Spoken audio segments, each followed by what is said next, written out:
Tudo isso para me dar alguma informação que é um modelo próprio daquele paciente e me permitir gerar um plano de cuidado específico daquele paciente. Por isso a importância da consulta de enfermagem.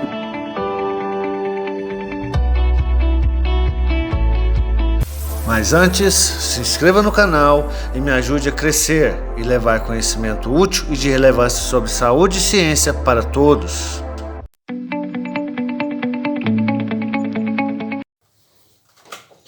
Bem-vindos a mais um vídeo deste canal. Hoje dando sequência aos vídeos onde falamos de sinais vitais e de partes que são realizadas, de atividades que são realizadas durante a consulta de enfermagem, na qual a gente pretende, ao fim, gerar um plano de cuidados individual para aquele paciente.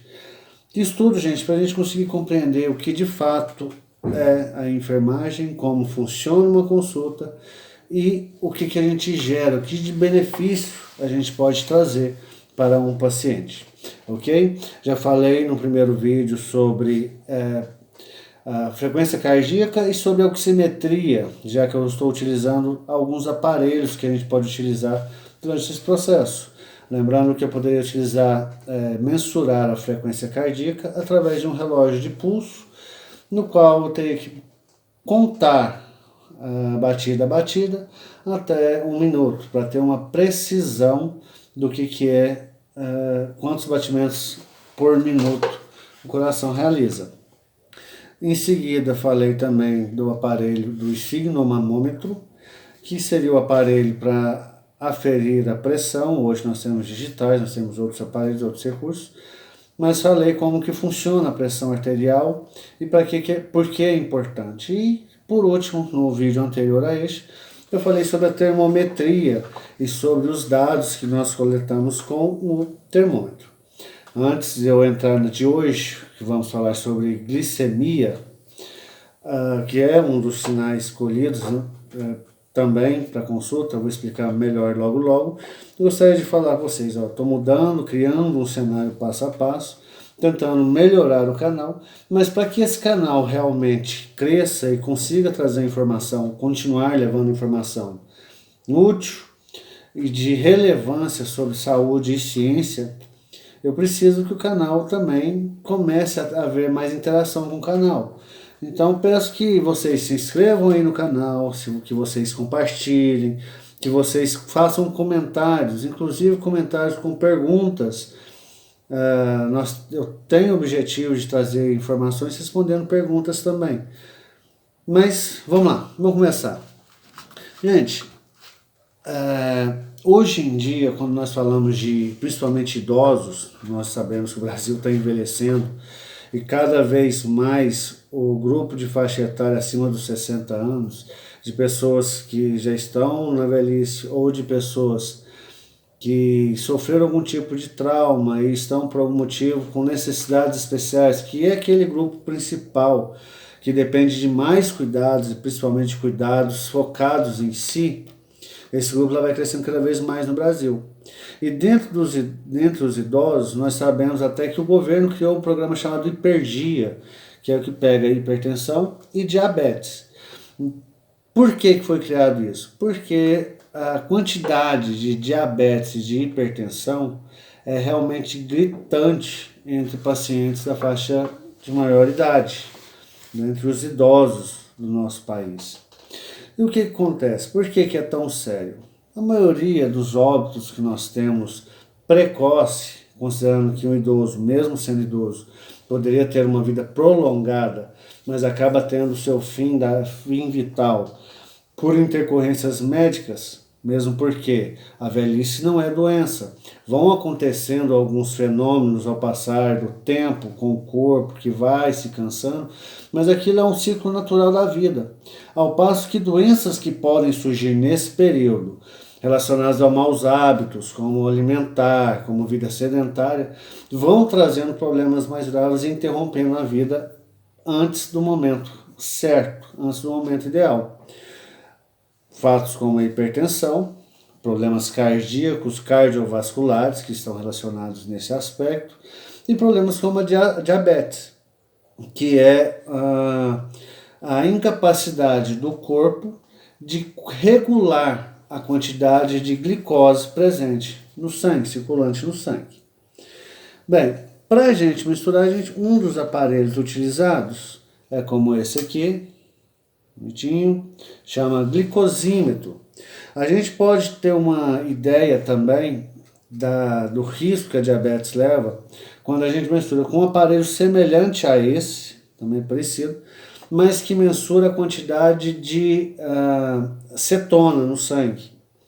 Por quê? Porque o cérebro nutre-se com a glicose, depende de glicose para existir, para funcionar, e na medida que a glicose vai queimando, quando a glicose no sangue é muito grande, acaba aumentando também essa quantidade de cetona, o que leva provavelmente a um choque, uma cetoacidose, que é a quantidade, a acidose do sangue aumentada de acordo com esse produto, com esse lixo gerado pelo consumo da glicose. Então todos os dois dados são sinais vitais. A gente utiliza primeiro a glicose, que é a mais comum, porém, às vezes, dependendo da situação, é necessário sim mensurar essa quantidade de cetona. Eu vou me ater aqui à glicose para explicar melhor como que funciona. Vou tentar explicar de uma forma mais fácil, que também nós não vamos pegar lá para os termos de doutorado, de mestrado. Vou tentar falar mais para o geralzão. Ok, como que funciona? Para que serve a glicose? A glicose, primeiro, é um alimento universal. Nós sabemos que, enquanto existem seres onívoros, como nós humanos, também existem as escalas de carnívoros e herbívoros. Por que eu estou falando isso? Porque o carnívoro recebe a glicose e os nutrientes, a energia, a fonte de energia necessária para a vida, comendo outros animais. E esses animais que seriam primários comeriam, absorveriam nutrientes e energia a partir daquele ser que produz a energia, que produz o alimento. A esses seres que são chamados de autótrofos, capazes de produzir o próprio alimento, nós chamamos de planta. Através da fotossíntese, pega a luz é um catalisador que vai fazer uma quebra de algumas moléculas e vai ter um resultado final, o C6H12O6, glicose. E essa glicose, que é um tipo de carboidrato, que pode ser juntado de várias formas, como por exemplo, se eu vou juntando moléculas de glicose até um certo ponto, eu tenho outras proteínas, outros carboidratos na verdade, como o amido, que é um dos carboidratos que a gente mais utiliza, carboidrato elaborado, proveniente de cereais. Ele, quando é quebrado pela peptidase, por uma enzima que existe na saliva, ele acaba virando finalmente a glicose, que vai passar para o sangue. Como fonte de energia, nós seres humanos, aliás, os seres vivos não autótrofos, utilizam 3 recursos básicos para a energia: os lipídios, os carboidratos, que são os açúcares. No caso, são essas formações de carboidratos que acabam sempre sendo quebradas até se tornar a glicose, mais simples das moléculas de carboidrato. Segundo lugar, os lipídios, que seriam as gorduras, que também são uma forma de acúmulo, como é guardada a energia reserva que a gente tem, e é utilizada também para controle térmico. E finalmente, as proteínas, que são quebradas e também liberam energia. Isso funciona absorvendo nessa mesma escala. Se eu como, vamos supor, um prato com arroz, uma carne gordurosa, um arroz com carne gordurosa. O arroz, que é rico em amido, que é amido propriamente dito, vai ser quebrado até liberar só glicose. Vem a gordura, que é os lipídios da carne, e as proteínas entram ali. O que acontece? O meu corpo vai consumir primeiro a glicose, a açúcar, o carboidrato que eu comi. E a gordura que está ali na carne vai para as reservas. Então, para mim conseguir, isso eu vou falando até para emagrecimento, já dando umas pistas lá do que pode vir para frente, como já cuidados. Mas o fato é que se eu como grande quantidade de carboidrato, o que eu ingerir de lipídio vai acabar indo para a reserva. Beleza, mas voltando ao nosso foco é o carboidrato, açúcar, no caso, a glicose. Como a gente pode perceber, está entrando glicose. Através de quase tudo que a gente come tem glicose, que é a fonte, a energia básica. As plantas criam lá no seu início mesmo. Então, dentro de fonte de energia, açúcar é o mais básico do básico. Tudo que eu como vai me liberar algum tipo de carboidrato.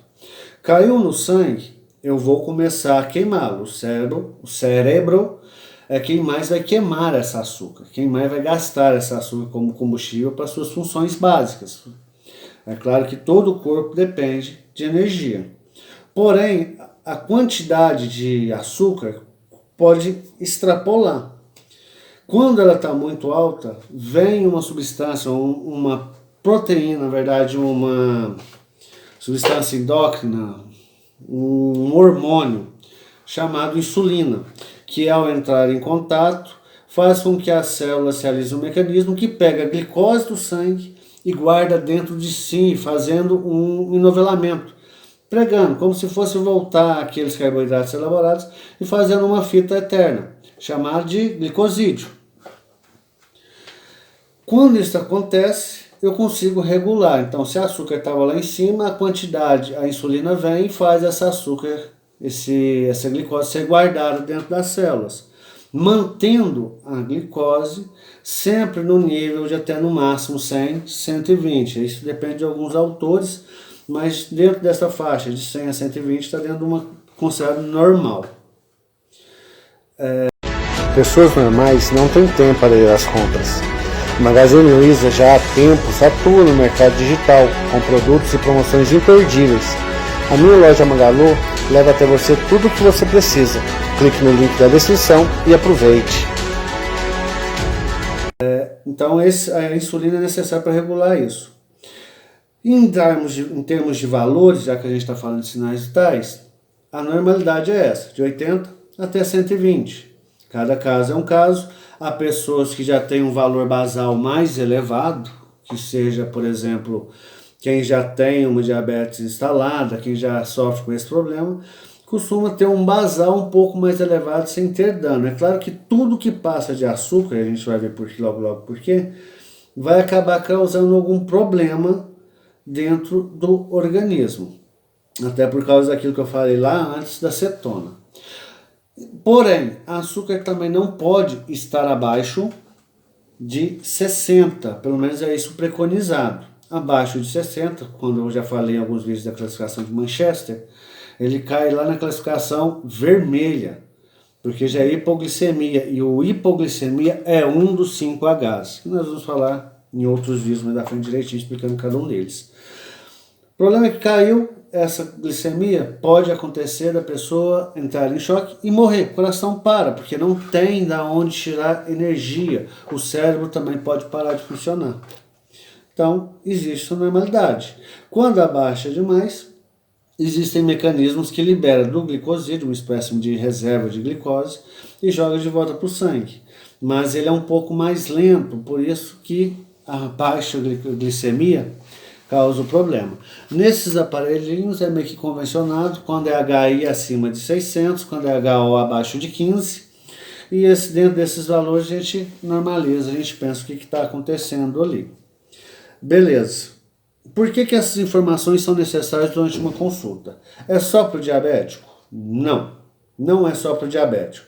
É claro que dentro da diabetes é muito importante que eu veja, até porque eu falei, é desregulado, o corpo, seja porque o pâncreas sofreu muito, porque as células estão se tornando resistentes à recepção da insulina, ou seja porque parou de produzir por algum motivo, ou está produzindo uma insulina deficiente no pâncreas, perde-se a capacidade de controlar essa quantidade de glicose no sangue. E quando a glicose aumenta demais, células começam a se acelerar, sofrer um aceleramento em seu metabolismo. E isso tem como resultado a liberação de cetona, que causa cetoacidose, que mata células, principalmente nervosas. Essa degeneração é tão importante a gente notar porque o diabético tem como complicações insuficiência renal crônica, ou seja, essa quantidade de açúcar ali circulante, fazendo com que se produza muito cetona, vai matando os rins, vai matando o cérebro. No caso do sistema nervoso, também é tão importante lembrar que na maioria, em vários casos, aliás, de diabéticos que infartam, ele não consegue sentir dor, ele não sente a dor do infarto, a dor é atípica. Por quê? Porque a quantidade de cetona já degenerou tanto o sistema sensorial que ele se torna incapaz de sentir certas dores. É onde acontece também até no pé diabético, a pessoa se machuca e não sabe por quê. Mas como tem muito açúcar, cria-se colônia, cria-se uma infecção, colônia bacteriana, doenças oportunistas, a ferida não se fecha, mesmo porque a quantidade de açúcar e cetona ali presente vai impedir que aconteça a cicatrização. Por isso evolui para aquelas feridas horríveis do tal do pé diabético. Que detalhe, apesar de chamar pé diabético, pode dar em qualquer parte do corpo. É simplesmente um tipo de lesão. O que mais acontece? Cegueira, porque acaba criando alterações dentro do globo ocular, sofre ser catarata, degeneração de N partes do corpo, além da degeneração do sistema nervoso central também. Então, aí vem algumas dúvidas. Todo mundo que come muito açúcar fica diabético? Não. A diabetes é causada por uma propensão, por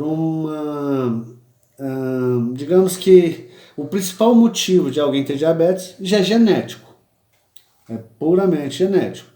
Porque em tempos que o homem talvez caçasse, fosse caçador-coletor, ele não tinha uma capacidade total de absorver, não tinha como ter tanto acesso a nutrientes à base de açúcares. Então pode ter desenvolvido dali uma propensão de algumas pessoas a ter uma quantidade de açúcar maior no sangue. Mas como o alimento era pobre em carboidrato, aqueles seres permaneceram entre os outros humanos e acabaram dentro da evolução chegando até aqui, trazendo a doença consigo, que é uma doença principalmente genética. Nós temos a diabetes tipo 1, a diabetes tipo 2. A tipo 1 se manifesta geralmente já bem na infância. O tipo 2 vem depois de alguns anos, às vezes até mais próximo da velhice. E nós dividimos assim. É claro, é predisposição genética? É. Porém, maus hábitos alimentares, maus hábitos de falta de exercício físico, a incapacidade de permitir que o corpo viva, colocando, digamos, sujando ele, mesmo porque comendo estamos liberando radicais livres e já está acontecendo uma série de problemas. E por esses fenômenos, mais cedo ou mais tarde, manifesta a tipo 2. Aí existe o tratamento com insulina dependência ou com medicações que são antiglicêmicos ou até outros tipos de medicações que socorrem o pâncreas e assim por diante. Por vários motivos, não vamos entrar em medicação agora. O fato é que, dentro do diabetes, eu preciso prestar atenção principalmente nisso. Saber se não está descontrolado. Tenho que manter essa glicose o máximo possível dentro dos 80 a 120. Mesmo que já exista um basal maior, eu preciso manter isso para evitar a produção de cetonas, evitar uma cetoacidose. Lembrando que a cetoacidose causa até edema do sistema nervoso central, né, de encéfalo. Então acontece vários problemas. Mas existem outras situações que a glicemia é importante? Existe. Maus hábitos como, por exemplo, o etilismo, o vício em bebida alcoólica. O álcool acaba, de alguma forma, enganando o corpo, fazendo com que o corpo pensar que existe glicose suficiente ali. Mas, na verdade, o que está circulando é o etanol. Tem uma estrutura parecida, C2, C5OH. É meio semelhante à a fórmula química deles. Então eles vão se ligar e vão dizer para o cérebro que tem açúcar, mas na verdade não tem, não serve como energia. Então quem bebe muito acaba não comendo nada, não tendo fome, isso fora os outros problemas que o álcool causa, como irritação gástrica, irritação esofágica, sudorese, desidratação, tudo isso vai acabar prejudicando mais o corpo. Então, é sempre possível que o indivíduo dê entrada numa unidade de urgência, ou até quem está sob cuidados, mas tem uma vida meio desregrada, que as famílias passam a ser até como codependentes, caiam num momento ou outro numa crise de hipoglicemia. Como eu disse, é um dos 5Hs, é um dos motivos de óbito. Então eu preciso avaliar. Mas esse paciente não está bebendo, mas talvez esteja comendo menos do que o necessário, entrando em um caso de inanição ou inapetência. E nesses casos também, se não entra açúcar, se não há açúcar em reserva, o açúcar também cai. Existem pessoas também que têm a hipoglicemia simplesmente por ter também predisposição genética, não são diabéticos, mas cai a glicose, a glicemia. Tanto é que num caso de primeiros socorros, se alguém encontrar desmaiado, mesmo que haja a possibilidade de estar com a glicemia alta, administra-se açúcar para voltar, porque o pior desses casos poderia ser a hipoglicemia, um dos 5Hs, volto a falar. E num outro motivo que pode acontecer, até no caso do termômetro, no caso da termometria, eu falei que pessoas com sepse, dependendo do nível, do tipo de sepse, do tempo, da doença em si, a temperatura pode estar hipotérmica. No caso da glicemia também acontece. Bactéria se alimenta de açúcar.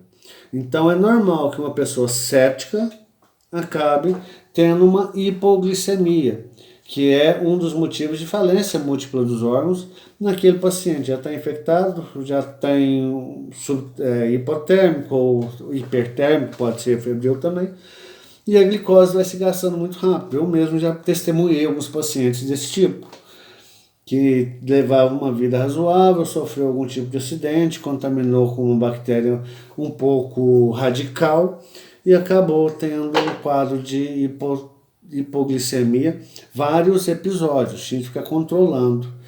Outra coisa interessante, lembrando que nós acabamos de passar pelo Covid, eu vi muitos pacientes que, quando adquiriram o Covid, ainda está em estudo, não existe uma confirmação, mas vários deles assumiram uma espécie de diabetes, pelo menos enquanto doentes. Vários outros continuaram como sequelados e adquiriram diabetes pós-Covid, como sequela. Mas isso a gente vai conversando. Então, eu vou parando por aqui. Já falei bastante hoje, já foi até um vídeo bem longo. Mas a importância de se ter um parâmetro para a glicemia do paciente está por aí. Não é só por diabetes. Apesar de todo mundo falar, olha minha diabetes. Né? Não é só por diabetes. É me saber a quantidade de açúcar e ter uma contra-relação também da quantidade de cetonas no sangue. E conseguir controlar o avanço da doença, porque não é uma doença silenciosa e que vai progredindo, vai evoluindo e vai degenerando o corpo passo a passo, até chegar a um ponto que não tem mais retorno. Tá ok, gente? Logo, logo estou trazendo um novo vídeo. Por hoje é só. Se inscreva no canal aí, dá uma curtida legal, compartilha com todo mundo, pede para fazer parte, que agora que a gente chegou em 100, gente, 100 ainda está pequeno, mas nós vamos crescer. Tem uns 2 meses que eu voltei ativa com o canal e vai tudo tá melhorando, tá ok? Gente, muito obrigado, de coração mesmo, e tchau!